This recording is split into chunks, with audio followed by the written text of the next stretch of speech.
Good morning, everyone. I'd like to call the meeting of the McHenry County Budget Review to order. Can I get roll call from somebody? Altoff. Campbell. Greeno. Hendricks. Kaminsky. Present. Kearns. Kunkel. Meshes. Ness. Reinhardt. Sager. Shorten. Here. Scala. Present. Smith. Van Hoff. Present. Von Bergen. Here. Wegner. Here. Bueller. And Vice Chairman Gaudemuller. Here. I'd like to rise for the Pledge of Allegiance. I pledge allegiance to the flag of the United States of America and to the republic for which it stands, one nation, under God, indivisible, with liberty and justice for all. Mr. Shorten would like to join us offline or online. Can I have a motion to approve that? By Mr. Sager, seconded by Von Bergen. All those in favor say aye. Aye. Right. Welcome aboard, Mike. Thank you. In terms of public comment, do we have anything out there? I didn't see anything when I came in. All right. There's no public comment. Member comment? I would only add one thing to begin with, if I could have a moment of silence. Mr. Bueller, if you have not heard, lost his father in the last few days, and that's why he's not here today.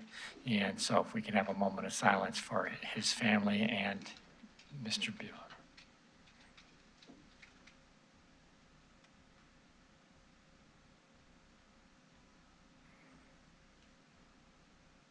Thank you. Any other member comments? Not seeing anything lit up. New business today is the fiscal 25 budget development. Carrie, you coming up, or is Pete coming up, or? We're all coming up. All right. You have the floor.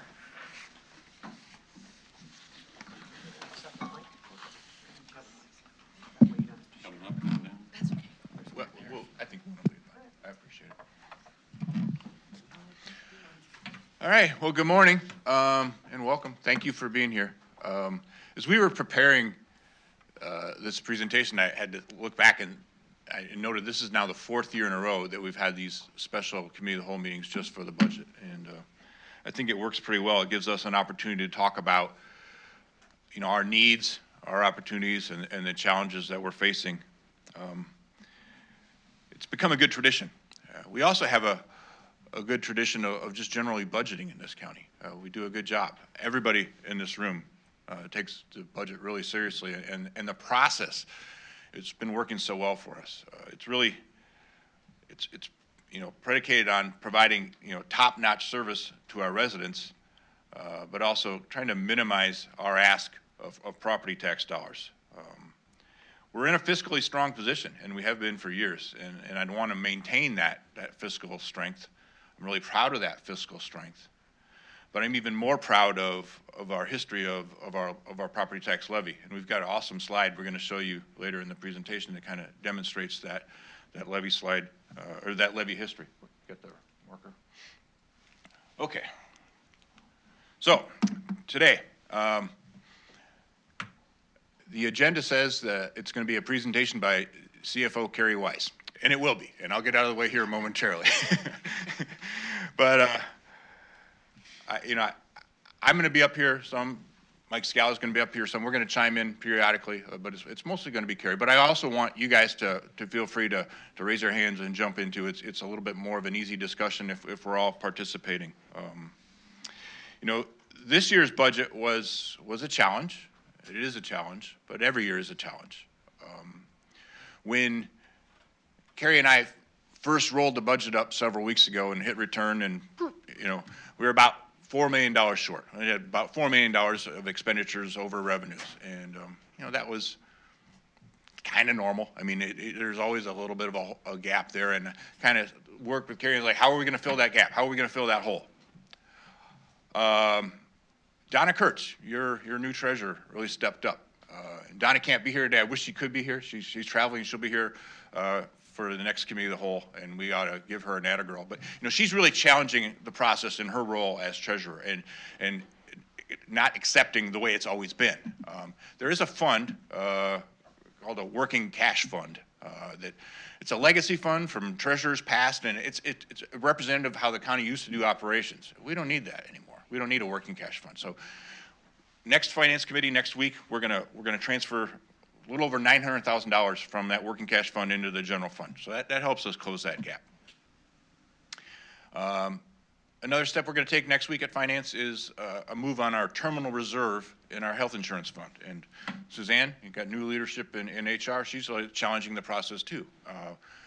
We have a fund in our health insurance fund that it's got a little bit more money than we need. And we're going to set a policy now to take about $1 million annually from that fund if we can, and to help operations. We are part of that IPBC health insurance group, and they are doing fantastic with their investments. And that's kind of how that money's coming. So we're going to move $1 million from there over to the general fund. So that's making that gap a little smaller. Then we're kind of realizing the relationship we're in right now with Lake County, and the sheriff's office willingness to house Lake County inmates has ripples effect all over this budget. But this is another spot where we had money budgeted for our capital fund that we aren't going to need, because we're going to be able to move in some of the revenues we're getting from housing inmates from Lake County. So that's kind of evening things out. So as we're standing here today for our budget, we're about even, and I think we're in a pretty good shape. All right, so I wanted to talk a little bit about what we're going to do today. I guess I shouldn't do this slide yet because I don't want to tease you guys. What we're going to do today. I'm going to talk about the current environment. That was the slide I just showed you. And we're talking about, again, our opportunities and challenges. Then Carrie's going to talk about where we're starting. And when we start the budget, we always have to make a certain set of assumptions. So we'll kind of talk about where we're starting the budget process from. Then we're going to review the general fund. The general fund is where all the action happens, right? That's where most of the variables are. That's where most of the expenses are. That's where we have the decision points, really, it's in the general funds. That's why we're going to focus time there. All the other funds are kind of single issue funds, single purpose funds, and we don't have as much decision making around those funds, but the general fund is where the decision points are. Then we're going to show you 5 scenarios. That was what the budget policy asked for, and that's what we're going to show you. There's 5 scenarios that we can move ahead with. We're going to show you the supplementals. Those are on your desks now. Those were emailed to you about lunchtime yesterday, but we'll talk about those supplementals, and we've kind of categorized them into 2 parts. One are kind of project one-time expense supplementals, and the second group is kind of ongoing expense supplementals, things that we're going to be adding to our budget, not only next year, but if we approve them, they're going to be in the years after. They're ongoing expenses. We're going to invite Under Sheriff Bucci up to talk a little bit about some of those ongoing expenses that the sheriff would like to see added to the budget. Sheriff Titleman can't be here today. He regrets that. He will be kind of reaching out to us next week at Finance Committee and in the following weeks, but Under Sheriff Bucci is going to handle that today, and he's got a nice presentation. It's a presentation that was given to the Law and Government Committee some weeks ago, but I kind of want to show the whole board what the sheriff's identifying as their needs. Then we're going to show you some scenarios that fund the sheriff's requests, so you can see how it could work if you choose to do that. And then finally, we're going to have Mike Scala kind of put on his forward-thinking hat and talk about fund strength in the future, right? One of the reasons that this county is AAA rated, only 3 of 102 counties in Illinois are AAA rated, is we have that vision, that looking into the future, and not just balancing this budget, but looking into the future and how are we going to keep that fiscal strength and how are we going to stay strong. Okay, now I'm going to do my next slide, and then I'm going to get out of here. The current environment. As we talked about, we have both challenges and opportunities. The fund strength is really, it's bedrock to all of our decision making, right? We have decisions that we can make that we couldn't if we didn't have our fund strength, and that's really awesome. The Lake County dollars that we received last year, we remember when we built last year's budget, as we sat here last year, we thought Lake County might be happening, but we weren't sure. That agreement really didn't come into reality until January. So the dollars that we received this year from Lake County are not even in the budget. That's helping us with some of our capital planning this year. This year we are going to be planning on Lake County money, but we're using those for one-time expenses. Inflation, it's coming down. It's still there, but there's absolutely less pressure that we're looking at than we saw in the last couple years. So that's an opportunity. And the investments. It's been a really wonderfully unique situation where we've had as much money on hand with our fund strength and with our ARPA dollars, and we've seen investments really take off. Treasurer Kurtz has done a fantastic job. We've seen a unique opportunity to really get high yields on short-term money. That's been a real opportunity for us. Challenges, again, inflation, personnel. Every decision we've been making seems to be about wage inflation. It's very real. We've made, 2 of the last 3 years we've done non-union mid-year adjustments. This year we did a very significant adjustment to the state's attorney's office. It was very necessary. It's been wonderful for the state's attorney's office, but it's real. And it has a ripple effect, not only in the general fund, but in our Social Security fund, our IMRF fund. It's there. That's a challenge. And while the Lake County money is an opportunity, it's also a challenge because we don't know how long it's going to last. We have good confidence that it's going to be part of next year, but is it going to go beyond that? We just don't know. So that we have to make sure that we aren't tying Lake County dollars to ongoing expenses because we just don't know how long they're going to be around. And as we've talked about now for a couple years, the American Rescue Plan dollars, they are going away at the end of next year. Well, at the end of 26, and pardon me, so we got 2 more years left. But we have expenses in our general fund that are tied to those dollars that aren't going to go away. We have some that we have options to go away, but some that aren't going to go away. So we're going to need to have general fund dollars to tie to those in the future. Okay, I think you've heard enough from me for now, and I'm going to let Carrie talk a little bit. Take it away. Okay, as Pete said, Time out. Pam wants to ask you something. Yeah. I have one question or Please, 3 questions, please. depending Pull upon your the mic answer. down. Oh, thank you. I have 1 question or 3 questions, depending upon your answer to the first question. How do you want to proceed? May we ask questions during the presentation? Would that be easier? I think within reason, yes. I think, and I think it's almost an easier presentation to do if it's somewhat conversant. We can't get too sidetracked, but yes, let's have questions. Okay, you mentioned 2 things, and I just want some clarification. With regard to the insurance policy and moving that money over, I'm assuming it's $1 million this year, but we shouldn't anticipate that that's something that happens on an annual basis. That's just because we have a fund that had all of that collection of monies over So several we years? did this about 3 years ago. Kevin Boyso and Cheryl Chukwu came together to agree, and at that time we moved closer to $3 million, I believe. Right? We couldn't do $3 million a year, right? But if we keep it towards $1 million, we may be able to do this most years, depending on investment returns. That's a discussion we're going to have with the Finance Committee a little bit more next week. But $1 million is we were cautious that we really didn't want to do more than that because we want it to be something that we could do most years. I understand, and finance will do that. Just as we move forward and we start talking about supplementals and budget, I kind of wanted to know what that number was.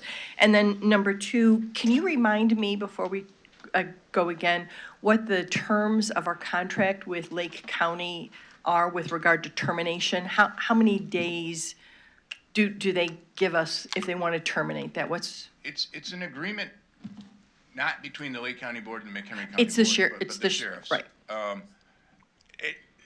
John, 30? It's 30 or 60. Yeah. Okay, it's, as we talk about money, I just want to be clear that if they choose to do that, it's only 60 days. They could end it, Yeah, but every reason why they entered into that agreement still exists. And it's been working well for both parties, so we do have a high degree of confidence that it's going to continue. I do too, quite frankly, sharing law and government. Again, it's just for informational purposes as we plan things out. I just want that in the back of my head. Thank you.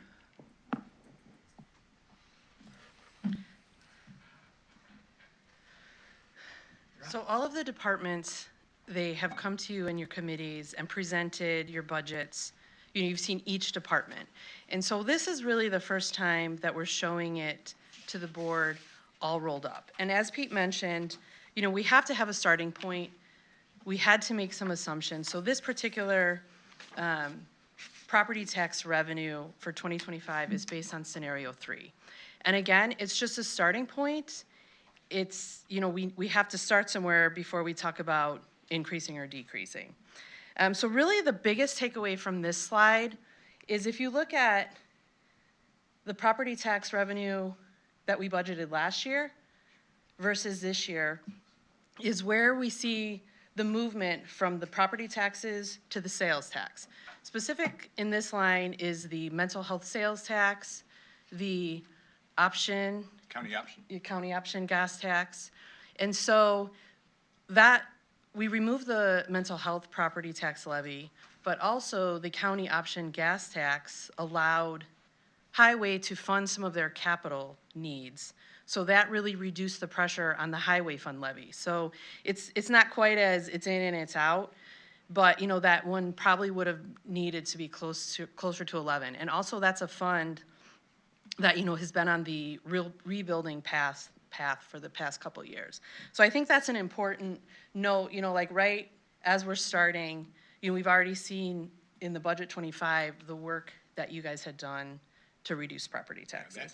The increase in county option gas tax, which was just about a year ago right now, is really strengthening the highway fund. And but for that, we would have had to put more dollars in the highway fund levy. Instead, we're keeping it even at $9 million this year. Maybe we can reduce next year. We'll see. And then another increase we'll see here in the fees and revenue. This is mostly from the increased revenue we're going to see at the Valley High Memory Care. Okay. So I don't, some people learn looking at tables, some people learn looking, you know, at graphs. So really this is just a chart of the 2025 revenue for all the funds with what we really want to highlight here is the portion of property tax. It's like, I'm excited. So really. He's really excited about I it. know. This is the 19th time I've done this budget, and we've never seen a slice under 25% for property tax. Yeah. And that is exciting. Yeah, just for reference, last year was just under 30%. Okay. Okay, so now we'll see expenditures by category for all the funds, which, you know, sometimes it's a little challenging to show this because this really represents 45 funds all rolled up. And a lot of the funds are pretty similar year to year. But where we see the biggest movement between budget years is within the highway funds. So if you see here, this is $12 million that is going to engineering for the new section of Randall Road. So, you know, next year that number is going to go down and probably shift into capital. So again, this is more just for information of where we're starting, but it's a little hard to talk about increases and decreases, you know, when you have such huge road projects, you know, one year and not the next year. So any question on, oh, here's in a graph. I think the important thing to note on this one is that 80% of the expenses are in contractual and personnel. Any questions on the, so far?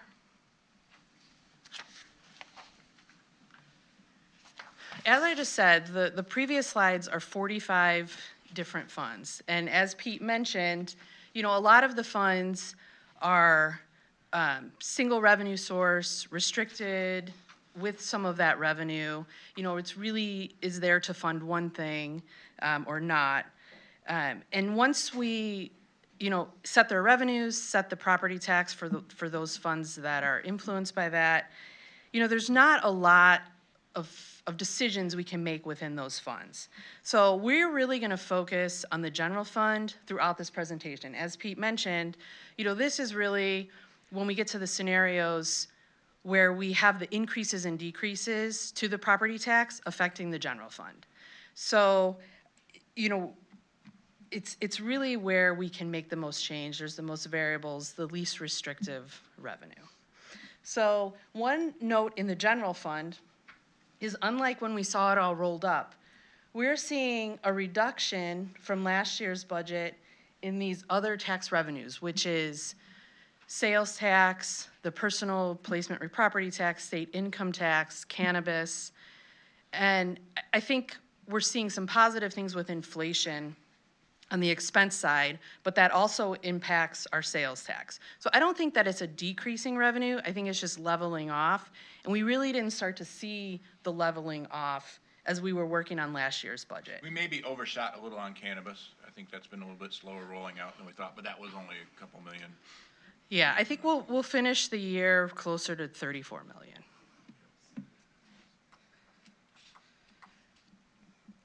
One thing too, because I just caught that. you know, I always have to put in a plug for Open Book, which is our transparency portal. So we are, which I hope you've all looked at. You know, we're focusing on the general fund, but that doesn't mean that the other 44 funds are unimportant. And so there is links to reports out on Open Book, or you can contact me and I can send them to you. We can show you all the funds in this format if you want to see that, if you want to talk about why certain funds are going up and down or whatever. So I just wanted to do my plug for Open Book. Last thing on the revenue for the general fund. We did not budget for jail revenue in last year's budget because, you know, at the time we were developing it, we didn't know, there was no contract signed. So we have 5.1 million in this line for the jail revenue. And we'll talk a little bit more about how we're gonna kind of parse that out as we talk about recurring expenses versus our one-time needs. So here again is the chart for the revenue. There is less reliance on property tax within the general fund as well. Last year, this number was 39.46. So we're seeing it come down a little. More so, I would say, for the offset from the jail revenue, but it is still coming down. Okay, general fund expense. I think the thing that is most concerning to me when we start talking about, you know, this year is fine, but as we look forward, is the inflation we're seeing in personnel. So this number right now, we have two FOP 1 and 2 contracts are currently in negotiation. So I'm sure there will be some increase, but right now we just have the current contract, what that increase will be. So that's the first thing. But you know, I think we'll continue to see that pressure, maybe not increase as much, but definitely level off. Let's see. Also, too, as Pete mentioned, the COP study increases, the merit increases, the mid-year adjustment for state's attorney and public defender. And we're really seeing that number start to grow. The next line is contractual. The majority of this increase. Oh, yes. Go ahead. Just curious, with the numbers under account category 65 for fiscal 2022, 693, then 498, then 1242, 1305. That's kind of erratic. I was just wondering what. So the that's vast all about. majority of that is the copier lease. I think it was renewed in this fiscal year, and there was some significant increase. Okay. It's not And part of then, the and then the last one there, election. category 67, the big jump for fiscal 24, is that an election thingy So there? the operating transfer out That's a from. good catch. Yeah. The operating transfer out, the two largest pieces of that is the general fund. So the way the health insurance works is there's an internal service fund that actually pays IPBC. And then all the other funds reimburse that fund for the cost of that insurance. So the cost for the general fund employees' health insurance is about 13 million. So that is shown as an expense in the operating transfer out. So last year, we talked a lot about the reserve amount over 6 months, which was around 4 million.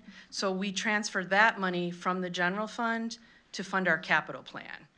So we have a little bit, so this is already $1 million less based on what Pete said because instead of 13 million, we're budgeting 12 million because we're gonna utilize some of the terminal reserve. And then we have a little bit less in capital, but those are the two primary drivers. This was intentional to fund our capital plan and bring down some of that fund balance. Okay, so that was the amount that Pete mentioned earlier. That was coming from that from Yes. the insurance fund? Okay. Yeah, so instead of, the cost is 13 million, which is what the benefit fund is gonna be paying out, but the general fund will only be reimbursing 12, and then they'll utilize the terminal reserve amount. Okay, all right. I have- On the leases, isn't that also the election center? The election center is in ARPA, Okay. but it will be. In 2 years, it'll be on. Yeah. I just wanted to, real quick, so when Carrie was talking about the personnel services, as a board, we see resolutions that come before us throughout the year, whether it's a comp study or state's attorney's office or whatever. And as a board, when we approve those resolutions and we enact those increases, this is where you see all of that dollars now rolling up as a reoccurring expense. So I'm not saying that they aren't warranted or they're not needed, but this kind of is the culmination of our actions that we took throughout the year and what it looks like for a budget year going forward. We might also note that that number, 57 million, is a snapshot in time at December 1st, right? Last year, and it's increased since then likely. Correct, so, you wanna get into it? No. Okay. We have another question. Hang on. Go ahead, Matt. Pull Yeah, I your mic understand. down. I understand, Mike, what you're saying. But some of those resolutions that we get, we don't have much wiggle room, such as the copiers. That's a huge increase for copiers.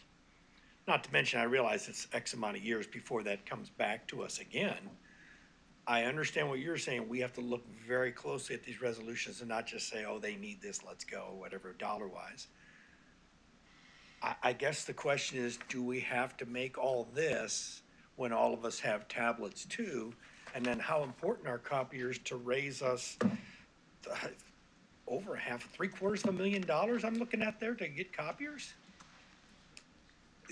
I mistakenly thought that was also the election center in that lease No, cost. it's, Line there's 65. multiple things that roll up to the lease line, so let me get you the breakdown.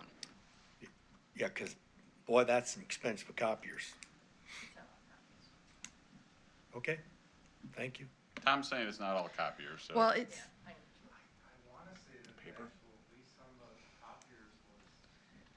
but it's all the additional,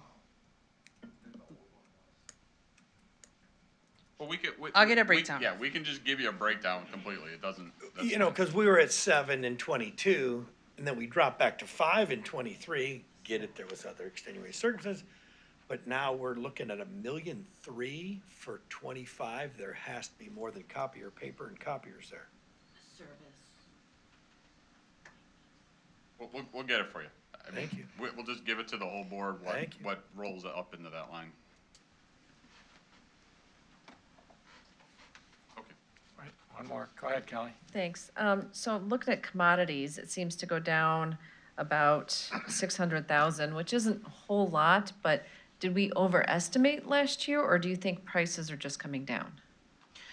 so what we did last year, and this was actually the first time we addressed it within the budget policy, because what we saw in '23 was, there was real pressure on things like fuel, equipment parts, And, you know, to kind of keep the departments, I don't want to say over budgeting, but, you know, they want to make sure that they have enough. And when the fuel prices are doing this, you know, it's hard to keep it at a level, you know, without going too much. So in the non-departmental budget, we actually added some lines for contractual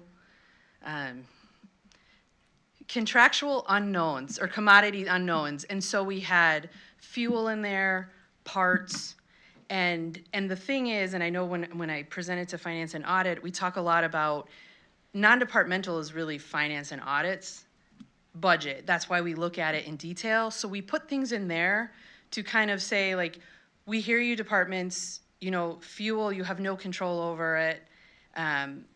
But we don't want you to over budget in your budget, so we're gonna put it here. And then in the budget policy, we said if you need it, we'll move it to your budget. And so I think we really overestimated fuel within the non-departmental budget, which we ended up not needing.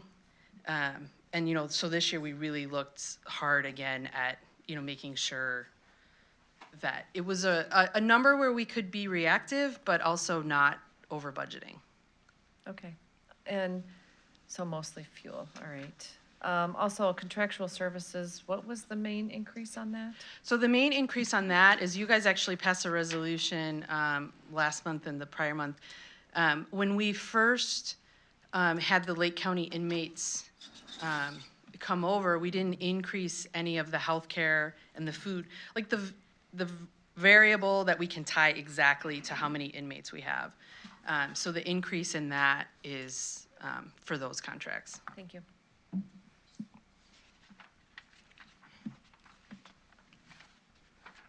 Okay, here's a chart showing, you know, the personnel and the impact on the general fund.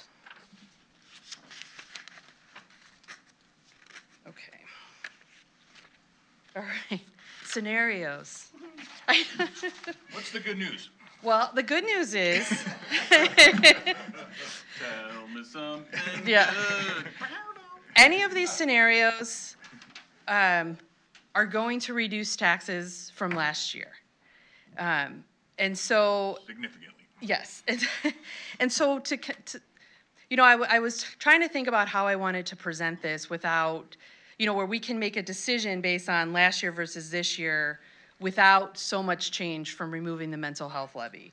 So all of these scenarios, we base our prior year, we just take the 10,950,000 out for mental health.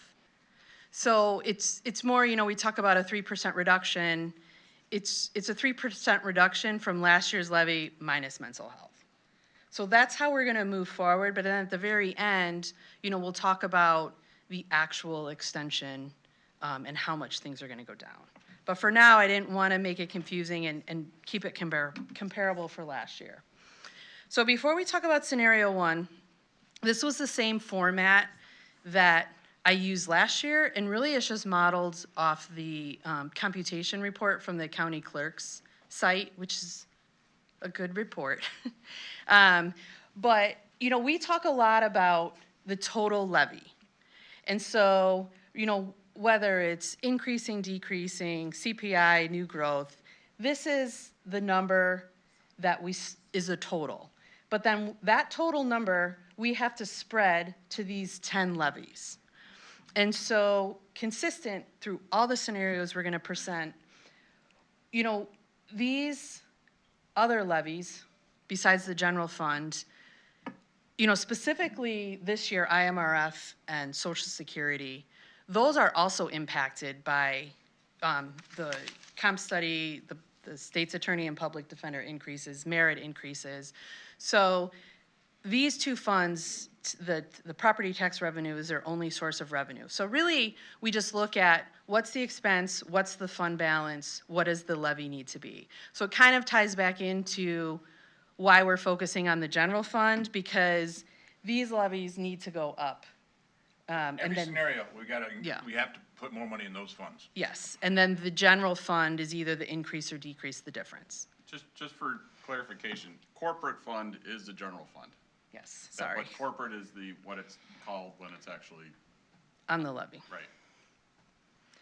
So is that, any questions on that? Because it's, Well, so Carrie, I think you need to, so explain why these are going up or down that we have to do so that they Okay. understand. so the biggest, I don't know, problem is not the right word. The challenge, opportunity is, I think, and it's been a bit of a learning curve for me, is really, a lot of these levies, you really need to look at least 2 years out, because by the time they get into trouble, and I think we had some of that with highway, it's really almost too late. So being a little more reactive than proactive, but I'm learning, I'm getting better. So really, I think that's what we're seeing with the Social Security Fund, because from September to June, when there's no property tax payment, this fund had to borrow from the general fund to make payroll. So obviously, we don't want to continue on that. So I think it's essential that we increase this levy to make this a stronger fund. Same with IMRF, not quite as bad because our IMRF rates have been pretty low. Historically low. And then VAC, that's the veterans. We just want to make sure that we're keeping a strong fund balance to support all of their needs. And on liability insurance, Scott did a new model on the tort fund and showed administrative services that we do need a little bit more there. We've been hitting that fund pretty hard. Yes. Thank you. You're welcome. So, okay. So scenario 1 shows a 3% reduction from last year, which again is last year minus mental health. So the majority of that will be coming out of the general fund. So what impacts will we see from that? So this is about 3.8 is the amount we're transferring from the general fund to the capital fund to fund our capital plan.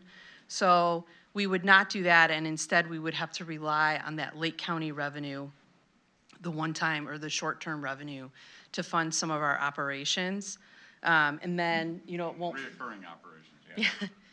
We won't fund capital. It gives us, a little less levy capacity as we go out, as we'll talk about, at the last few slides, with the 3-year look back, how much we will be able to grow if we need it, and then no supplemental funding.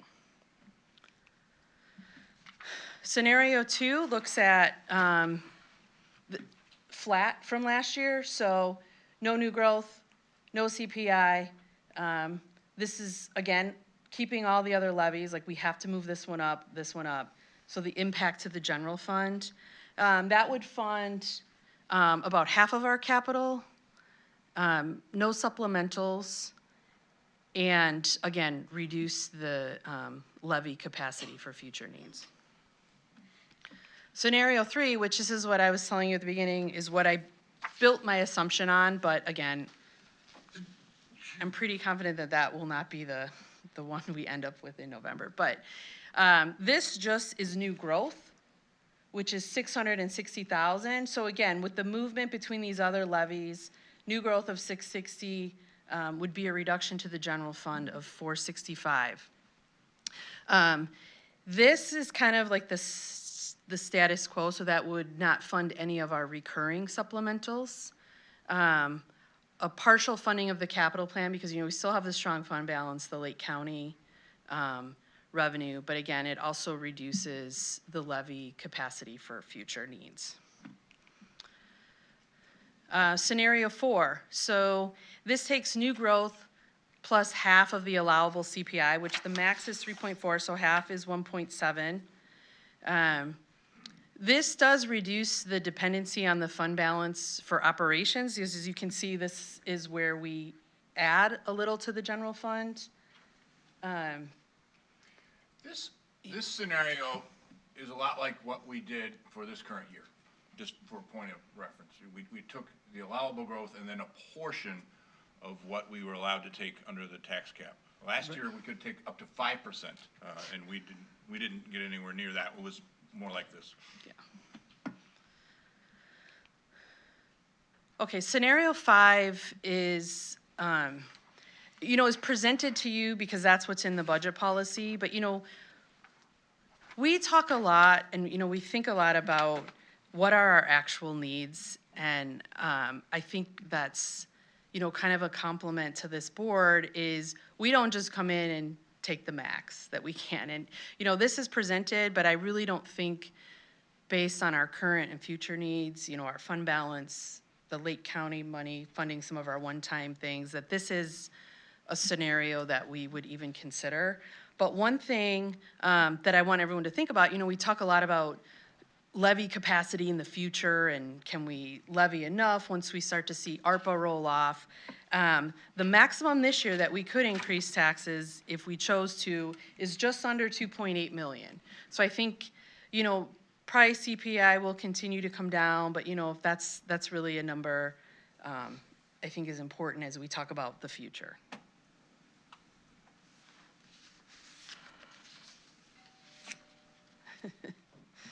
Okay, capital and supplementals. So you have on your desk really the more detailed list of supplementals. And then, let's go through here. So these one-time supplementals, I kind of just bunched them up for this presentation, but on your handout, really the sheriff, I think he was in office for a year, was thoughtful about what he needs, and really I don't think the garage has some requests, and I'm thinking, I've been here for 10 years, I don't think they've asked for anything. So, some equipment, some one-time needs. And then the capital plan, you can see the total 6.6. The recurring supplemental requests really is personnel or any kind of contractual service. And the note on the 822, sorry, it looks a little different in your handout. It's the same information, but we cleaned it up for this. I'm sorry, in case you're following on. The recurring personnel includes salary and benefits. And then when I say required equipment, specifically for the 3 deputies, would be 3 squad cars. So we have to start thinking about that, with the personnel, that the garage really has done a great job in putting all the squads onto a replacement plan. So we're never getting to the point where they need extensive repairs but that they would have to go into that replacement plan. So that's why we have it. Back up one time to the capital.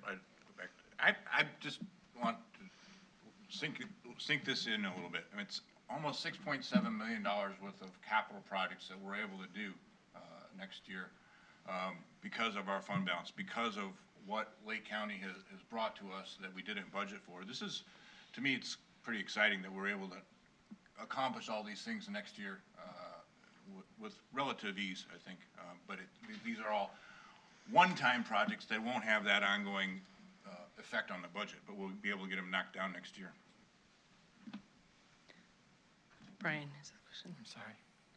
Thank you. Is it practical to think that we can get these things done next fiscal year? Or is that one of these things where we're going to start and then we're going to have to carry over? So with a lot of our capital projects, and this kind of goes back to what Pete was starting to say about the 2024 personnel with 57 million.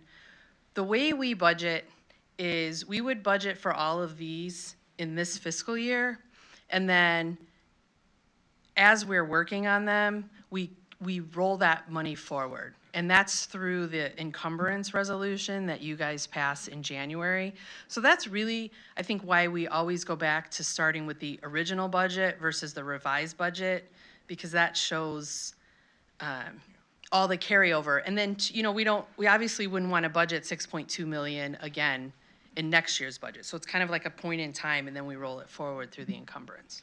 The coroner's autopsy room, we've got $1.5 million there. We've already spent several $100,000 in designing work for that, so that's ready to go as soon as we get the green light on this, and we'll get that out on the street. Same with the parking lots. I'm optimistic that we'll be able to bring that in for less than $1.5 million. It's maybe, but we got to put a number there. So My question is not only associated with, rolling quote-unquote money over into future budget, but it's also with regards to our personnel capacity to move these projects forward. I mean, I think A a lot lot of of it's them are in, outsourced. yeah, it's outsourced. In the engineering, I know for the autopsy suite and the parking lots is happening right now.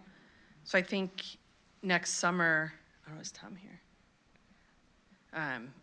Those are moving forward as far as I know. It's a fair question, but I think we can get it done. All right, I just want us to keep that in the back of our mind, that, and it's fine to subcontract all these different things, but that doesn't mean we don't have to oversight them. And that's a personnel cost or personnel requirement to do that. So I just want to, I'm excited, Pete. I share your enthusiasm for the fact that we are capable of making these very important capital improvements within this coming year's budget. But at the same time, I just want to make sure that we can look back on the year and say, as you started with our accomplishments, what are the things that we were able to do this past year? I'm hoping that we can have this entire list there, so thank you. Because also too, to keep in mind that the operating transfer out that we saw in the general fund, that's money moving from the general fund balance into the capital fund. We have a special revenue fund that's just for capital. So once, if the decision is made to move the money from the general fund to capital, it stays in there and has to be used for capital. So that makes it a little easier to manage those multi-year projects. All right, any question on the recurring supplementals? As I said, it's the 822 is the full cost. There'll be more on that. Undershare. Eric, Undersheriff Fucci is gonna, and I guess Sandra too, is gonna give you a little bit of the presentation that we received initially at our budget meeting with them in August, and then at the long government We meeting. have one other question. Is it for Sheriff or is it for Carrie? It's for Carrie. Carrie, don't get too comfortable here.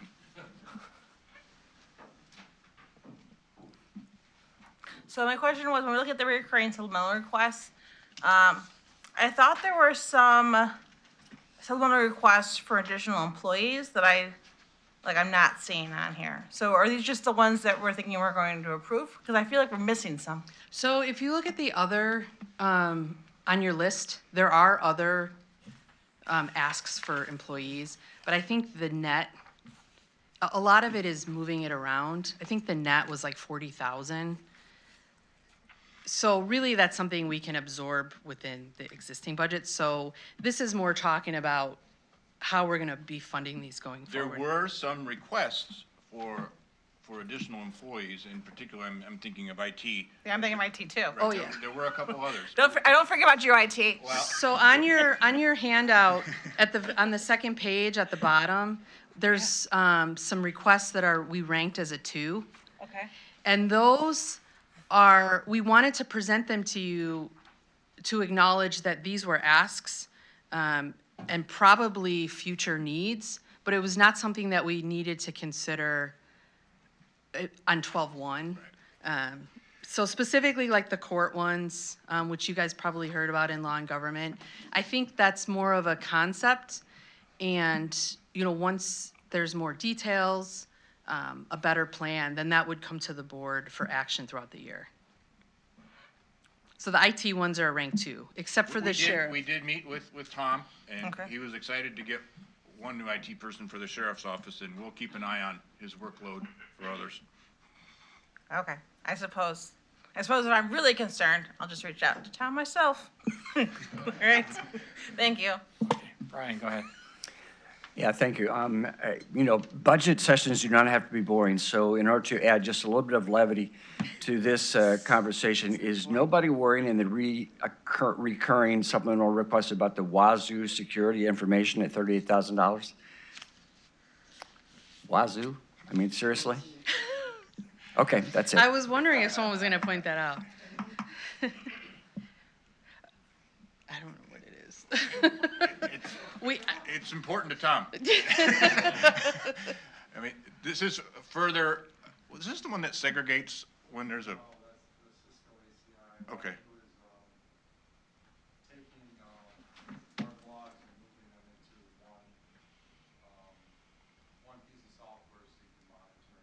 Okay. We continue to spend more and more on IT security. That is. Come up with a different term in there, but that's okay, or whatever. That is the name of the company. All right. Wait, Ms. Greeno. I may be the only one that has thought about this when you're listening to the news, but do we review our purchases for the different tools and technology that we're using so that we know that they're domestic and being manufactured in a safe environment and that we're not set up for inadvertent terrorist actions against our personnel? And I mean, it happens like this last week. So I thought it was a real question, and I might as well just throw it out there since we're talking about the wazoo, so. It was a real question. Do we review what tools that we bought, that we buy and use for our staff and our personnel, where it's manufactured and that we know that it's secure, so that something doesn't go buzz and explode? I would say we don't have a universal position on that. Offices and departments, working through our procurement office, kind of have an individual responsibility, I suspect, to look at the equipment that they've ordered and purchased. But I don't think we have a common way of, across all 28 departments, treating that the same way. Joe? Sure. And prior to the last, to recently, who would have even thought about it? But it could just be something good for review. I'm just saying, you never know, so. Okay, now we get to hear from the vendors. All right, Joe, just one more quick one. You didn't put your light on, John. I'm sorry. Pull your mic up. I just would be, address, if I didn't just, will we be revisiting? We're going to revisit all of this after they get done with the show. We're going to review, because I want to make sure that we come back to the workforce housing fund on rank 2. Okay. So we'll be. It's a we'll 2. Yeah. Yeah, I don't think we're going to be able to do that one this year. Nor do I. Yeah.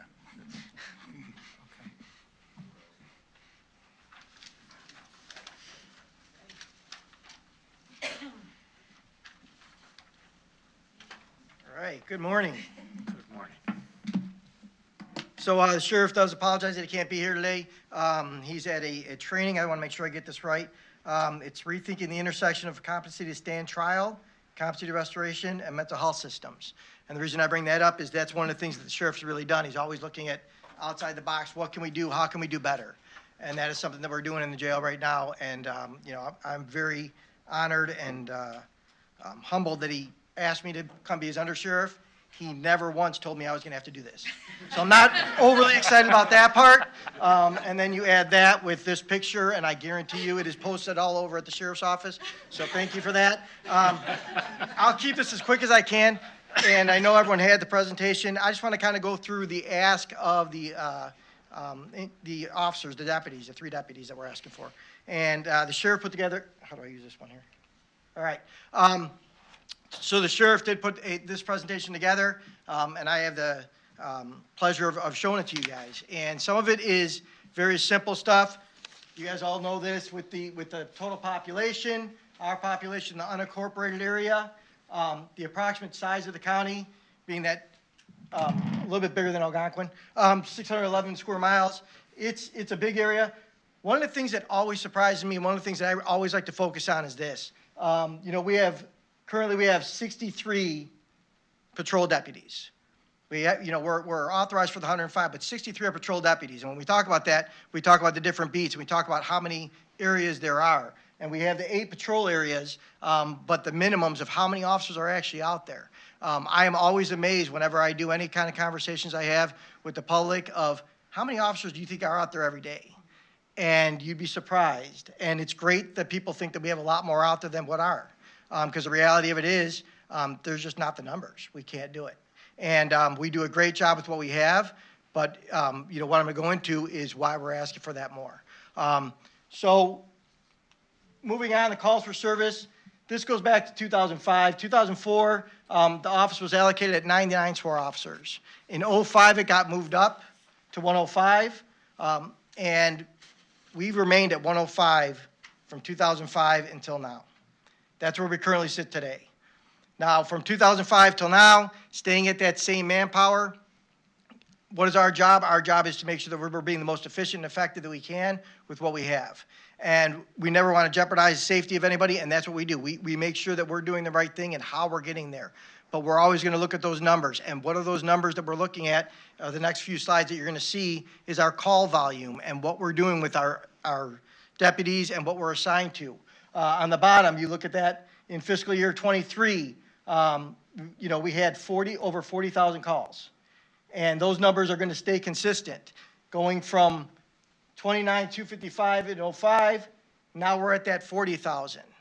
After, you know, the numbers continuously increased, 2020 was a little bit of a different year, and then after that, you saw the big jump, and then 2021 on, we are up in that 40 range, and we're going to continue, and we believe it's going to go higher than that 40 range. Right now, we are on pace for it. The other thing is the outside assisted calls and how much time we spend on those outside assist calls. And those are for those part-time departments. They're there during the day. We get those calls in the evening. That's a large percent of numbers that's a significant numbers that we do respond to those calls when those police departments aren't manned. And then we get the calls and we have to go in. So that's another area that I honestly didn't even think of until I came to the sheriff's office. So total calls for service, as we talked about, here's some of the numbers. 05, 06, then you see that jump in 22 and 23. As of today, we're at just shy of 30,000. There's no doubt we're going to hit that 40,000, potentially higher. Other detail hours. And these detail hours are hours that deputies are required to be at things through ordinance. A lot of them are through ordinance. I want to make sure about that. So when somebody comes in for any type of special event, we go through it. They have to hire deputies. They have to have the security. We have to man those deputies to make sure that that event is safe. As we're doing that, that means we have to supply the deputies. So if we're supplying the deputies, they can't be on the street. So we're pulling from the same numbers there from patrol deputies. Now we have to have them trying assigned. And as you see, those numbers already are at 1,583. We anticipate that they're going to match that 23, and more likely they are going to go higher. And I think they're going to continue to go higher, which is a good thing. Why? Because there's a lot of events out there. And that's what we want. We want to see the community events. We want to see the different events. But with that, there is the sense of security, and we need to have that. So we're asked to be there. And, you know, as the requests come in, details come up, we have to assign the deputies. Patrol papers handled. This is one of the things that so the patrol papers, and you're going to see in a minute, warrants and summons, that is a requirement by law. The sheriff's office has to serve the papers. So when we get the papers from court, that's what the deputies have to do. They have to go out there and we're serving all the different papers. So as again, you're seeing the numbers. We're already at 1,100, and that was through June. So more likely, it's going to well exceed that 1,600 this year. And we definitely see that that's going to be an increase, along with warrants and summons. And that is a direct correlation with the Safety Act and how that's going. It just is what it is. The sworn training hours, that's when we're training those officers. As we continue on with our officer mandates or legal mandates for officers, there are requirements that we have to have that more training, which is awesome. We're all about training. We want to continue to train, but it does tax us. And I would never say that I want the hours to shorten, but I will say we do our mandated trainings and our additional trainings. You know, there's a level here, and we're always going to try and be higher than that level. And why? Because that's the right thing to do. And we will continue to work that way. Our training center is really doing a phenomenal job with our members and our partnerships. So we continue to work on that. But as you see, those numbers are up quite a bit from our sworn training hours. This is that warrant study that I was talking about. You can see the increase. There's your warrants. There's NTAs, the notice to appears, and summons. The summons, that chart's a little bit off because the numbers were off at bottom one. Thank you, Vanna. That chart's a little bit off, so I do apologize for that. But numbers are increasing. And we are required by statute that we serve those warrants, we serve the summons, and those are all coming in. So as we go through this, here's the recommendation. As we went through it and we went through all the numbers and the stats, realistically, what the sheriff wanted to come in with is we were looking at, it would be easy for us to come up and say, we would like to go up 6 officers. And we felt very comfortable at 6. But we know where we're at, we know time-wise, and I know as far as historical, and I'm gonna let Sandy talk about that here in a minute, historically, what the sheriff's department done, we feel that if we were allowed those 3 officers to bring up those 3 deputies right now, I think that would put us in a good place to see where we were at. We took some time, and I say we, the sheriff's department took some time when the Safety Act first came in, pretrial fairness, and the different unknowns that we have. How are we gonna handle it? Where are we going to be able to go?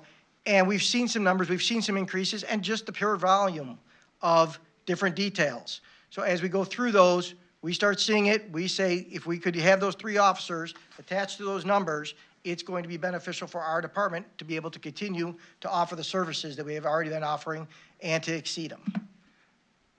I believe that's about where it's at. Yep, Sandy? Oh, I went too far? Oh. Go ahead. I did have to pay Kathy Bow not to put my picture up there. But who'd want to see that after years? So just really quick, and at Law and Government, we're able to say a lot of these things, and a lot of you I don't even get in front of half the time because we don't have your committees. But when we released the ICE detainees and didn't have that contract anymore, there was a lot of discussion about personnel in the sheriff's office. And one of the big things that we did was we unfunded 6 positions in corrections, and they're still on the roster, they're unfunded, saying that I am coming through to temporarily fund 3 of them because we have about 20 individuals who will be eligible for retirement in corrections. But we've been working without those 6 positions, and a lot of that agreement came because with the Safety Act, there was a lot of thought that we weren't going to have the same inmate population. So prior to the Safety Act, we were teetering just over 200 for general population. September of 23, that ADP, the average daily population, went down significantly, and we've been up probably 5 months back up to our pre-Safety Act numbers. So I'm pointing that out because on our roster, we have gone a year and a half, essentially, with 6 unfunded positions in the sheriff's office. When the Safety Act was going through, I sat and listened to a lot of other departments that were coming forth with personnel requests, rightfully so. You had the state's attorney's office, the public defender, saying, hey, this is going to increase our load and we need people to be able to do it. We sat back and really thought about that because we knew the numbers were going to go up. We knew the training hours were going to go up, but we really were not comfortable coming before you and saying, hey, we need 4 people, we need 8 people. We really didn't know. So we've been sitting back and looking at where the stressors really were in our divisions. Stressor, definitely corrections. We're coming up to some of these retirements, so we want to temporarily fund 3 positions to do some onboarding. I've tied that to the Lake County contract. And then our beat. From really 2002, we have not increased our deputies. So when he says, when the undersheriff said 105 sworn, that's not the deputies. The 63 is deputies and supervisors. We also have sworn individuals in our special services, our training department, investigations, narcotics. So we're really spread throughout the division. When the sheriff came and said, hey, I need 6, we talked a lot about what the needs were, but he really took into consideration what he's been hearing from you guys since the last budget. And I think he's willing to say, hey, 3 we can do with 3 right now and see how that affects some of those things you saw. The warrants, the graph with the warrants, that's kind of been steady. We're anticipating that going up as well. And just so you know, warrants aren't always in McHenry County or in the state of Illinois. We've been going out and getting folks from other states, and that's been huge on us financially. So that's just a little bit of background on why now and why we feel that we need these positions. Questions? Got two. Kelly? Thanks. So this is more of the patrol officer increase of 6 instead of the correction officers. Sure. So we have funded the social work program, and I know, I hear it's successful, and I'm thankful we have it. Has having had those social workers go out reduced the burden on the patrol officers at all? Hard to answer, and I don't have the exact statistics on that, but I will tell you that it's not something, I don't want it to be confused with a social worker goes there so an officer can leave. That's not the way it's set up. The reason social workers are there is so we don't have to go back there tomorrow. And we have seen some success in that. Sergeant Knope actually has a PowerPoint on that, and I wish I had the numbers for you and I could get those to you. So we have seen how the program has been working and how it's been effective for us throughout the county. But, you know, I just don't want that to be confused with you know, the initial thought of, oh, social workers are going to go instead of law enforcement officers. That is not the case. We continue to go. But yes, there has definitely been a positive impact with social workers. Is it reducing the number of times you would have to go back to the same Yes, house? the recidivism rate is absolutely dropped. Good. I mean, it's, what we're doing is, we're seeing a lot of the individuals that are going there and they're willing to take that help. They're willing to take, you know, maybe some stuff that they didn't realize was available to them and be able to get them the resources. So absolutely. Okay. But it's helping municipal police departments. For sure, yes. Yes. Not just us, throughout the county, yes. Thank you.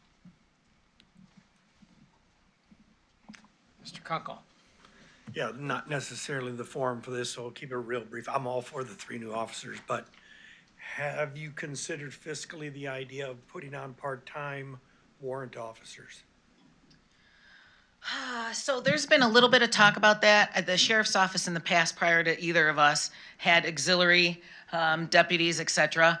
It's really difficult with the union having some of those conversations because part-timers take away from the full-timers' ability for overtime and whatnot. But that's certainly something I think Sheriff Tatelman can probably address more, but I just know in a past life, where I came from, they did that very successfully. It also helped mitigate moving some older officers out into retirement with that extra little bit of help and then put on new officers. So just a Sure. thought. Sure. Lunes? I think, can you tell me, I know that departments are having difficulty hiring law enforcement officers and often rely on the sheriff's department as backup. So not being able to staff up their departments adequately, have you noticed some of that in your 100%. department? Yes, that kind of goes back to that number, that 9.25 with the part-time officers. That also occurs throughout, you know, the full-time agencies. You know, we have those conversations often. We're like, hey, we might be running short. Can you help us out? And, you know, our answer is always, let us know. We'll do whatever we can do.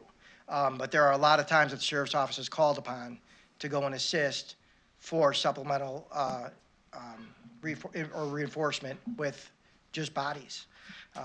Because a lot of departments are getting taxed. And yes, we are very fortunate right now where we're at. Because a lot of departments, if you talk to them, they are not at full capacity.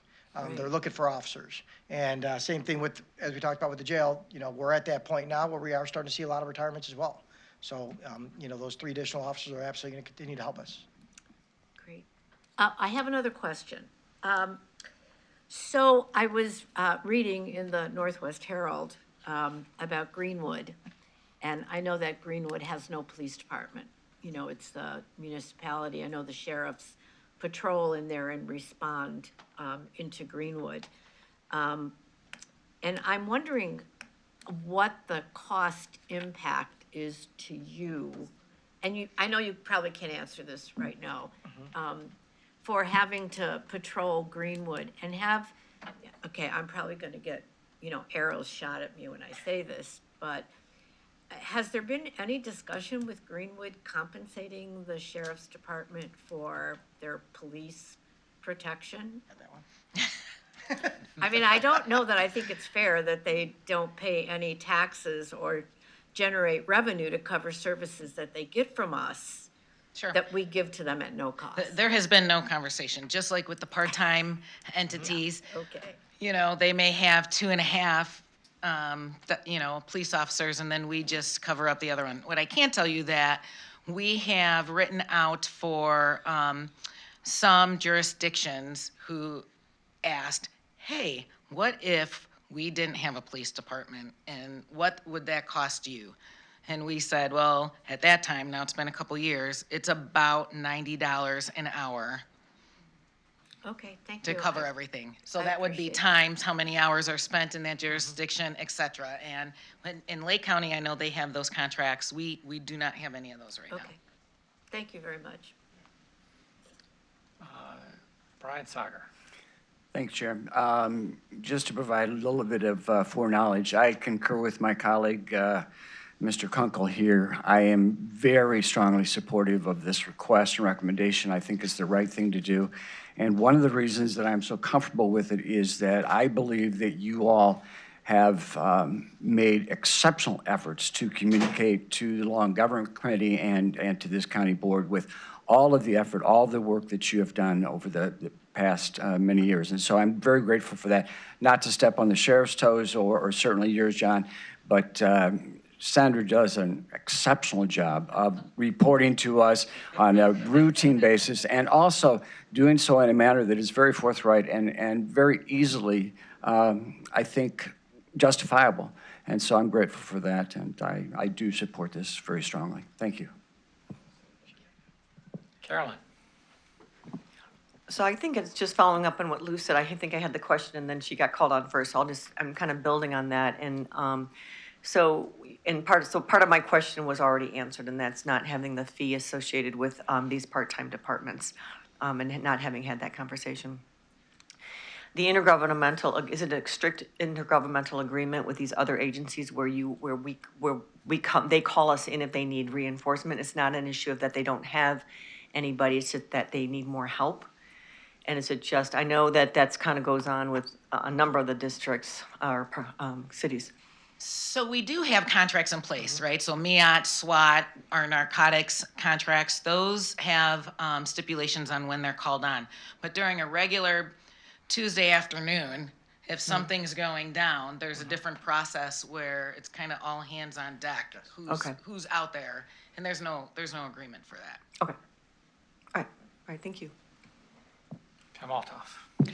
I apologize if you mentioned this earlier because I was running numbers over here, but did you talk a little bit about the addition of 3 officers and what that does to our current overtime expenses? We didn't exactly talk about that. So what that's going to help with is, you saw the amount of hours for training and for doing the other details. So having, and really it's just one body per shift, but that's going to make a big difference if someone's out all day at a required training or off on a detail. So we don't have those numbers now, but those are numbers that if we circled back mid-year, we could show the difference from the numbers that we had today to show you. I just think it would be interesting to provide that to us at that particular point, but I appreciate it. Thank you. You bet. When we had our budget meeting with these guys, and Carrie always pushes, She's a pusher. I'm just kidding. We, we're really haven't experienced a full year yet of the training center, and we kind of asked, well, shouldn't we see some reduction in training costs? Shouldn't we see some reduction in overtime costs? And yeah, we may see that. It's not really built in yet. We're kind of wanting to see how a full year goes, and maybe we can reduce a little bit of dollars there to offset your investment in that training center. But remember, the Safety Act brings with it a whole lot more requirements for training. So there's more we got to get done at that training center. It is just a more efficient way to do it. A lot of the training from the training center is going to be the expenses of going out of state for those trainings. So really with this training center, we've got people working really hard to bring those trainers here, which not only benefits us, but the municipalities with their required training. Carl Kaminsky. Ms. Delgado, you've done great with the contract for Lake County to, house in the Hootscow there. But with the training center and the shooting range, can we not try to apply that same thought to other municipalities? Hey, we can do this 24/7, get you trained, and make a little bucks on the side. So we actually are doing that, so thank you for bringing that up. So the training center board has 5 members, including the sheriff's office. And in addition to that, we have, right now we're calling them annual partners. And there is a fee for both the training center and the shooting range annually per officer to use that. So we're hoping that grows. And a lot of those participants are some of the smaller ones that really, in the beginning coming on board for the training facility, they weren't able to do that because we kind of said, you got to bring some money to the table to be one of the partners. I see no other lights lit up. Thank you. Thank you. Thanks, guys.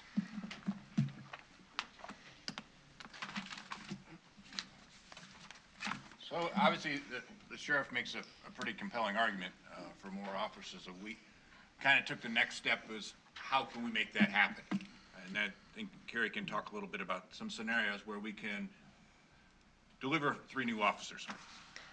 And I think kind of building on that, Pete and I meet with all the departments throughout the summer to talk about their budgets.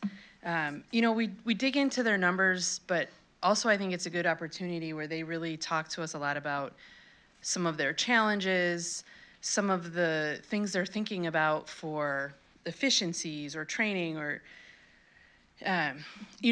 ways to deliver services the best way. And I think that's really what I usually get excited about because, they come up with some really great ideas.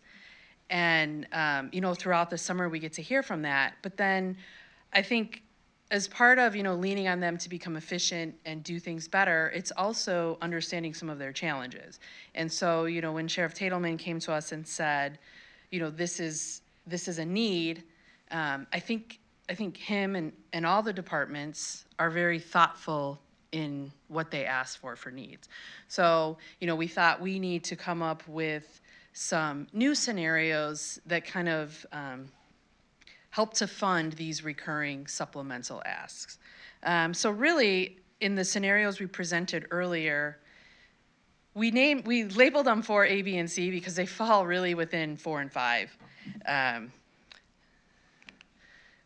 So it looks like this. So 4A would be 1 deputy plus all of the other recurring requests.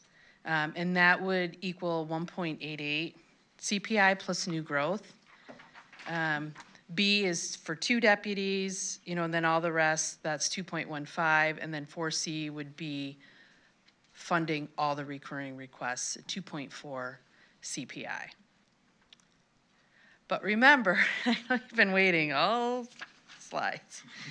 We did say that any of the scenarios we presented would lower taxes. And so it's just a matter of, the percentage we're going to move from when we remove mental health, but really it's going to be back in there. So the prior year extension was 73.8 million. And so the proposed tax levy under scenario 4C, which would fund all 3, plus the other recurring requests, would still be a reduction of 8.8 million over the prior year levy, which is just under 12%.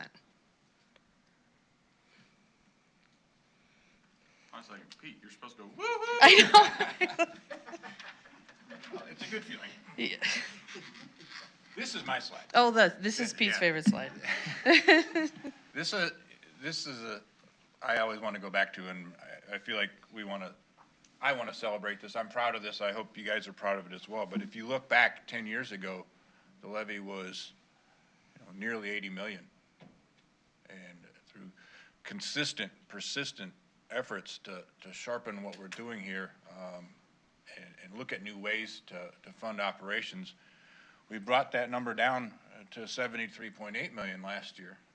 And then with your decision to ask the voters about the mental health sales tax, it's coming down again pretty significantly. Your decision to put in an extra motor fuel option gas tax last year, helping us, not increase taxes more. So this scenario with 3 new officers gets you to under 65 million on the levy next year. We can go lower, but this is very doable. And whatever we land with, I'd like to celebrate this a little bit because I think it's pretty impressive. I think those are my main points. We'll figure out how we want to put this on social media when we're all done. But I like this slide. All right, so I'm going to let Finance Chair Scala talk a little bit about why it's important as... Wait. Go ahead, Ms. Greeno. So going back to the 4ABC, I want to thank Member Kunkel, Member Ness, Member Althoff, Member Kaminsky for asking questions about scenarios that we could look at. And I wondered, were any of these taken, any of the scenarios, did they include looking at part-time warrant officers? Did we look at the possibility of generating revenue by actually charging services to the people who are not currently paying for those services, which is very fair and specific? And then also, it is important that when you add staff, you are lowering overtime and seeing that on a spreadsheet. And then also, if we could actually see what the impact of the training center has been in lowering costs from people not having to travel and then also generating revenue. And then, I mean, this is great. I don't want to diminish at all the levy overall decrease. I think what this board is mindful of is that in the last 2 years, we've added sales tax for fuel, we've added sales tax for mental health, we've increased, we've kept the new growth both years, we've increased the CPI, not had it at zero, had it above zero. And so it's not as if we've actively cut the overall taxes impacting the taxpayers. And then you look at what's going on in this economy with the cost of inflation, the goods, household goods, and their tax bills have gone up. I mean, we all heard when they hit last May and June.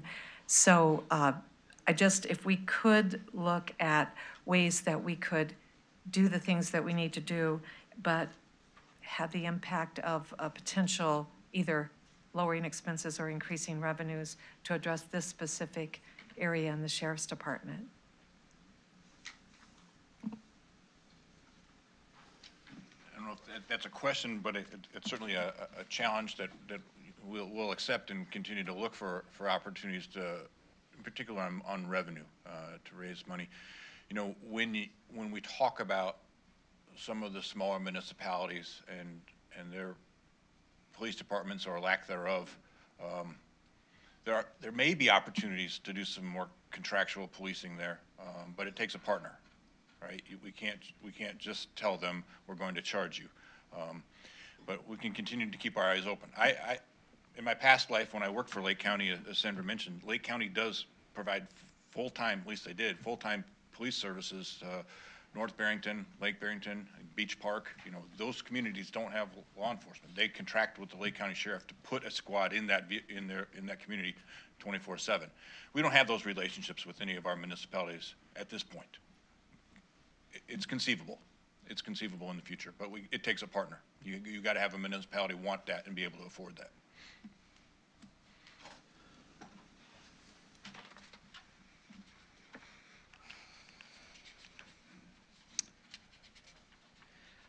Okay, so last, we're just going to touch a little on why we need to look at the future. the future and how we fund these recurring requests. You know, it's always been practice where we really try not to have one-time sources of revenue funding recurring expenses. So, that being said, these are the projects that are currently funded by ARPA. And in December of 26, so really as we talk about fiscal year 27, these projects will be rolling off into the general fund. You know, and I know that a lot of these, you know, I think we'll be having more discussion as we get to the end of 26. So we really wanted to have a realistic number as we were not realistic, but a conservative number as we move into future years. So this is what's currently being funded by ARPA that would become a general fund expense, but we kind of narrowed them down to projects in 27 that we have to do. It's either a mandate, critical to operations. Already in a contract. Yes, already under contract. So I thought we would be very conservative on, there has to be a funding source for this starting in 27. You know, and then kind of just excluding some of the other ones that may or may not continue as we get into 26 or 27. Okay. You want to take over? You want me to explain the graph? No, that's fine. Okay. Okay, we can tag team, that's okay. So, real quick, going back to this, you go backwards this way. So, what Carrie was trying to say is the objects up here that aren't on this slide are items that will come before the board again for discussion about whether we want to keep them and continue to fund them or whether we want them to go away. Similar to how we have with grants. You know, if personnel is hired with grants and once that grant goes away and we're not getting it again, that personnel, according to policy, goes away also. So these are, not all of these are people, but they are things that we can make a decision about in the future. So when we were putting this together, these are the things that we don't have a choice. And so therefore, you know, they have to be picked up by us. So when we were talking about in Finance Committee, there was this blue box, which is why this is still blue, because that was kind of the terminology about, hey, the blue box is stuff that we're gonna have to figure out some way to fund in 2 years. So when you go to the graph, I had challenged Carrie in finance, hey, we need to start looking at the future. And it's not that she doesn't look at the future, but for the board's purposes, I needed to show what our future looks like. And based on past data and past trends, Carrie was able to put this graph together for me / you know, on behalf of for the board. And so I will let her real quick explain. Well, just so that you understand what's the terminology on here, and then I can kind of talk about where we're going. So the starting point I used in 25 was from the first few slides that I showed you, like some of the assumptions where we took new growth only. We were kind of focused on our current operation. So that was my starting point. So this number, these blue boxes down here, this is the utilization of fund balance. So is it more revenue than expense or more expense than revenue? So in 22 and 23, it's a negative number, so that means we had more revenue than expense. We have a negative utilization of fund balance, which actually adds to our fund reserve. And the gray kind of, the area in the back is the projected amount of reserve over 5 months, which is the amount in our policy. So this blue line here is the general fund tax levy amount that assumes growth only by new growth, so 1%. And again, it's challenging to do this for the general fund because one of the reasons, you know, we talked, there's so many decision points, there's so many variables, but, you know, we thought if all the new growth only goes to the general fund, you know, we thought that would be a pretty conservative way to look at it. So I think we do okay, but then you start to see the influence of the ARPA projects that we just talked about. So as we start to rely more and more on our fund balance for these recurring expenses, and we have an increase in taxes, but just 1%, then as we rely on our fund reserve, here is where we get to our 5-month reserve. And then we start to go below that. So it's just to kind of think about, when we talk about in some of the scenarios, decreases the ability to levy in the future. This is really what we're talking about, as we start to get to these out years. So thank you, Carrie, for putting this together, because, one of the things that she had showed in scenario 5 was taking an assumption for this year itself, what would be the maximum new dollars that we could raise? And that was 2.8 million. So in this current year that we're looking at, it was only but it was 2.8 million. Well, when you start looking at what we are using as our fund balances, it's over 2.8 million. And so my concern, which is why I have carried doing this exercise, is that without some increase in CPI as we continue to go along, we will run ourselves into a scenario where we won't be able to fund, even if we were to take maximum new growth, maximum CPI every single year, we will become pretty much like the state of Illinois, where we're chasing our tail all the time. And that becomes problematic. So when we talk about, as Pete talks about at the very beginning of this, about how we are in a fiscally healthy position, the point of this slide is what we would need to do in order to maintain and keep that healthy position moving forward. It's not that any one year we can't make changes or make decisions that can help us through a particular year, but those decisions that we're making now impact future boards and future staff when it comes to what we're trying to do for our county. Pete didn't do this, but I'm going to do this. Carrie has done a great job, and I really want to thank her for putting this together and for all the staff that has worked on it. As a board member, it's easy for us to put things on staff. Well, you go figure it out.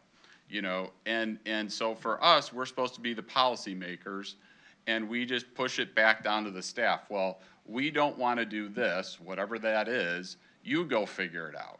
Well, as Pete has talked about, when they're doing all these budget meetings, Pete and Carrie and staff, all departments, all elected officials are working together to try and make this county a successful, healthy county to be in. And I don't have to tell you, you go look at some of the other counties, 6-collar counties around here in Chicagoland, and you can read in the paper about what kind of a cluster things are going on in, and that's not happening here.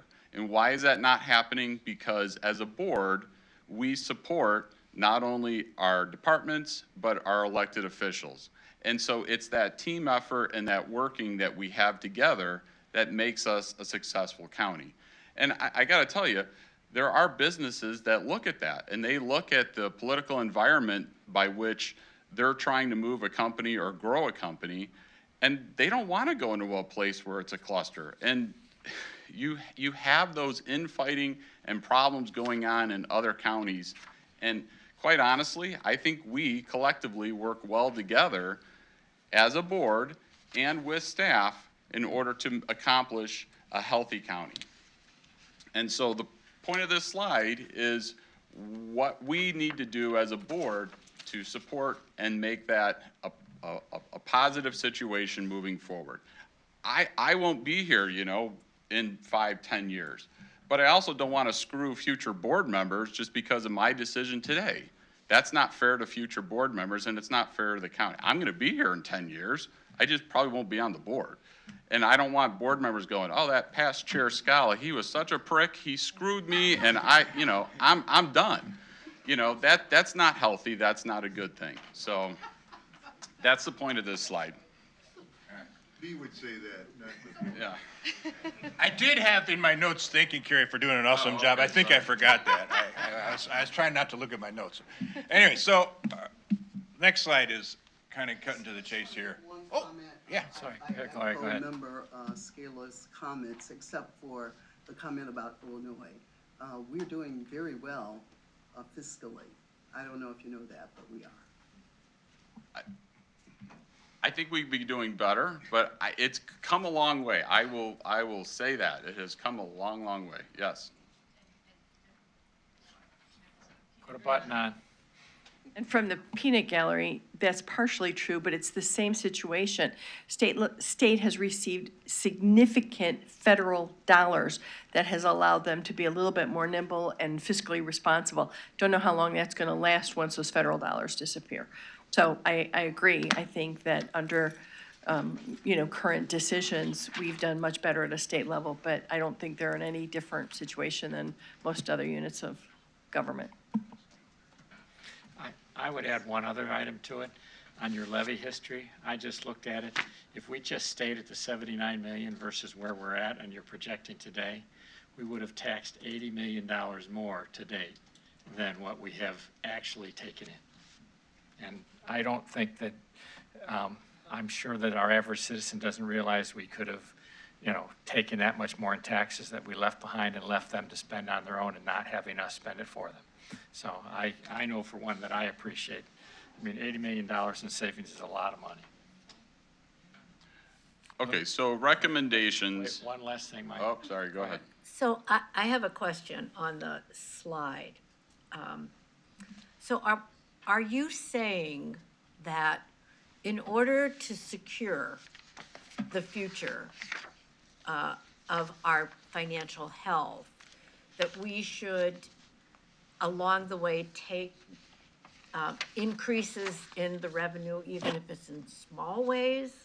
Yes. Is that, okay, all right, thank So, you. again, going back to every year is a slice, right? Every year we go through this process, every year we try and budget to the best of our abilities. Even when we come to slide, or scenario 5, that when Carrie talked about, could we take in more money? Yes, but it's not necessary. It's not necessary to fund what we're doing. It's not necessary to make sure that we're a healthy county moving forward. And so every year, I don't want to say that we're unique, but we are somewhat unique in that we don't take the available CPI every single year. We truly look at every single year as an individual situation based on the variables that come into play during that year, based on what all the departments and elected officials come to us with, and really we're doing a great job of managing it. I truly believe that there is a passion and a love by elected officials and department heads, which then roll down to the staff that are here in each of those areas, to really be conscientious about what they're spending and how they're spending it. There isn't an attitude of, well, hell, give me more money and I'll figure out a way to spend it. It's really, hey, can we work together? And, even in the sheriff's department, when they just got done doing their presentation, they didn't come to us immediately with, hey, this is what we need. It was, hey, let's take a look at how we're going to be impacted, and then put some data together, and then come forward to the board with data that says, hey, this is what we need. And that's the kind of working relationship that I'm very proud of. It's great. Again, look at other counties. This doesn't happen in other counties, or if it does, it's dysfunctional at best. So we need to celebrate and be proud of what we have, and I hate to be blunt, but not screw it up. It's really what it comes down to. Well, it's not that you haven't been blunt before, Mike. I have been No accused shock. of that, yes, I know. This is the first time I've heard it. Yeah. Yeah. This is why they Thank don't you. let me present very often. Okay, so recommendations. So you want me to do this, or you want to? Go ahead, Mike, you're on a roll. All right, I'm on a roll. Okay. So staff has always come to the board with a recommendation.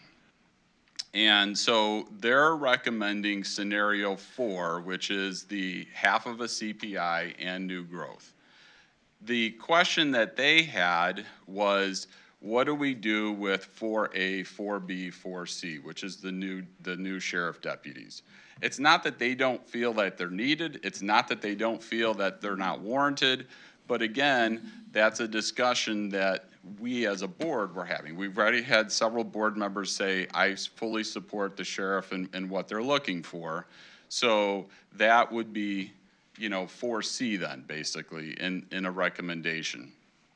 What I'm needing as finance chair is I'm needing some consensus, because what's going to happen at finance next week is we're going to continue to have this discussion, but ultimately there's an ordinance that finance committee will take a vote on, which will come to the full board, which will then be put on 30-day review. So I need some clue as to where the board wants to be on that ordinance so that we can have it drafted, brought to finance, and take a vote on it. It's not that it can't be changed or altered, but I need a starting point as to which, that ordinance looks like. If we do something else, whatever that is, it can always be changed before it goes on 30-day review. And then even after it's been on 30-day review, as board practice has been, it's been, altered. So I just need a starting point as to where to go and what to start looking at. Was there other, I don't even know if there's other slides. Nope. Hey, there's questions, and there's Carrie's picture. Go ahead, Matt. I heard about 9 I needs, so I'm gonna add one more to the I needs. Sure. I need some time to digest this, look at these numbers, because this is really our first blush at this too, before we make any spontaneous utterances. What I do know is, everybody's alluded to, government has drunk on the mead that we were presented with the ARPA for all of us, and it allows us to make some huge positive swings for McHenry County, no doubt positive. But it does take a little bit. I mean, we just came off a $1 million project, and then we dropped back into our little bitty $20,000 and $10,000 projects. And my guys get all head up on this thing because they're used to doing this big things with big time. And then we got to bring it back down to reality. And to try to make all these departments and all these people do that overnight, I think this board, it's incumbent upon us to start saying, let's take smaller bites, smaller steps, and work this down. So when we meet the pinnacle of your graph, when we meet that 5-year point, we're already there and we're already lockstep with normalcy. Praying to God that we don't have another pandemic and they don't throw more ARPA money at us. But you're right, this county was fiscally solid, did a very, very solid job before ARPA. We can continue to do that in the future, but everybody's gonna have to get used to the idea that we can't just maybe pave all the parking lots at one time. Have to be thought out, a more thoughtful process, smaller steps. And I'm not ready to make any recommendation to anything today. And that's fair. Kelly. So I just wanted to get clarification. This 1.7 that is on scenario 4, is how many sheriff's officers is that including? That scenario itself is 0. It's 4A, 4B, or 4C that include the sheriff's deputies. That's what she just said. She just asked for 4C. Did you say 4C or just No, 4? just 4. So this She just is asked just 4. 4. It's not 4A, B, or C. Correct. Okay. Thank you.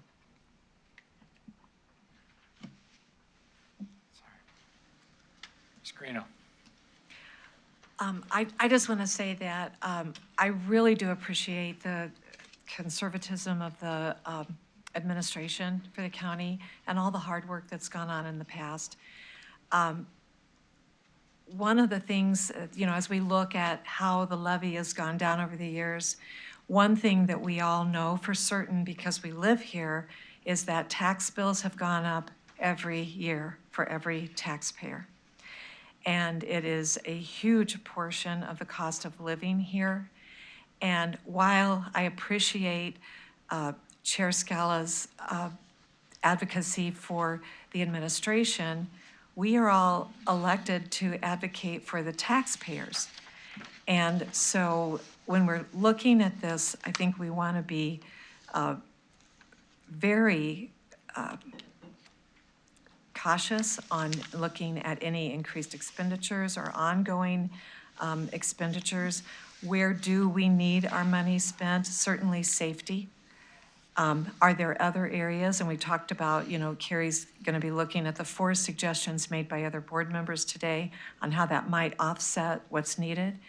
But it's just, I am a bit discouraged that we've been presented with 3 and 4, which are both increases to the taxpayer again.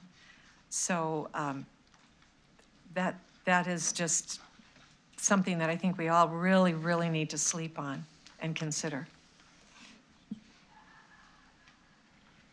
Lou? I appreciate your presentation, and I support any scenario that gives the sheriff's department what it needs to make public safety a priority in this county. Because if you pick up the phone and you dial 911, you really don't care who's paying for that sheriff to show up at your door and help you with whatever is going on in that moment.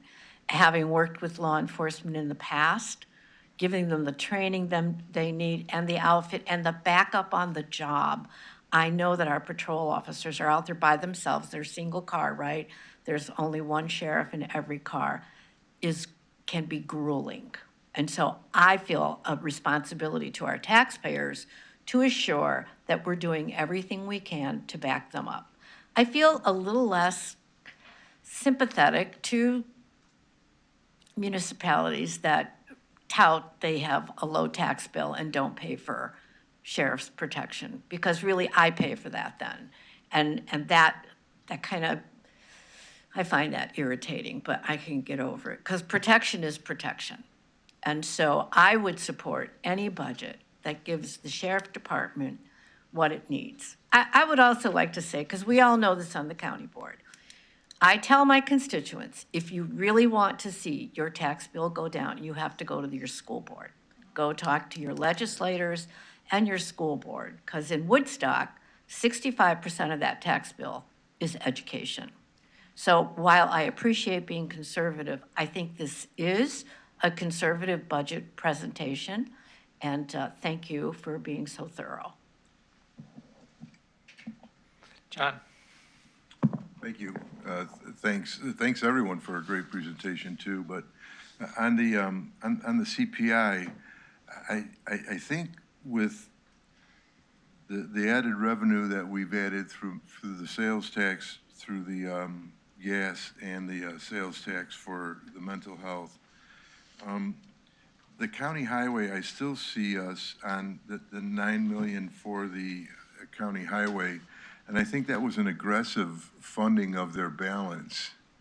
I would rather see a 0 CPI and us slowing down on how quickly we fund that highway department reserves.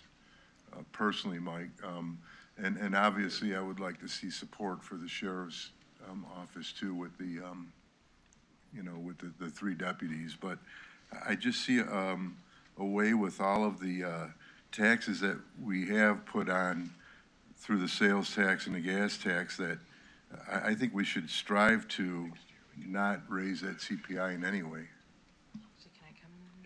That's what would make me real happy to Just support. to comment on the highway levy, just I guess so you know, when we start this process looking at least a starting point for taxes, all the levies we look at their fund balance. Is this going to be too much? Look at not just their budgeted expense, but their actual expense, specifically in the highway, because they can budget whatever. If they don't spend it, it's going to stay in their fund reserve. And a couple years ago, remember, they had negative fund balance. So we have used a lot of these tools to get them back to a healthy reserve. And I would say they're pretty close to 6 months right now. So, leaving it at 9 million for this year, I think will keep them in a good position. But next year, it's definitely something that we would look at, and how that fits in with Right. putting some relief to the general fund or whatever. But that's really something every year. I've mentioned it several times to Carrie and Mike. I mean, I think that's a tool that's ripe for fiscal '26. I think we need to prove to ourselves that we're keeping the highway fund strong with the increased county option motor fuels tax. I'm saying that in front of Joe and Scott, but we'll see what next year brings. And I'm sure Joe and Scott think I'm just a real good sport for saying it. This But past year was the first year Yeah. that they made it from September to June, so no property tax, without having to borrow from RTA. Yeah. So I want to make sure that they're very close. I think this 9 million will help them to keep, so we're not like. If we didn't make the decision a year ago to allow the gas tax to go up to 8 cents, we likely would have needed another $2 million in that highway levy to get the kind of strength that we've had. So this number would have been 11, but for that gas tax. And I respect that, but we took the 3.6% when we could have taken the 1.7% on that gas tax. I mean, we gas taxed to the max because we also knew that we had the CPI on the gas tax too, right, when we did that. And that was like a $3 or $4 million increase in revenue to the highway fund with that 8 cents. So my point is we're going to fund that and supplement it real quick, right? And if we don't do it on that, I think we should find it somewhere else to zero that CPI out if we can. That's what I would like to see, Mike. Gloria. Yes, thank you all. You did a wonderful job. I love that presentation. I did get a little nervous when I saw that many scenarios, but I would like to say, I don't think we can skimp on safety.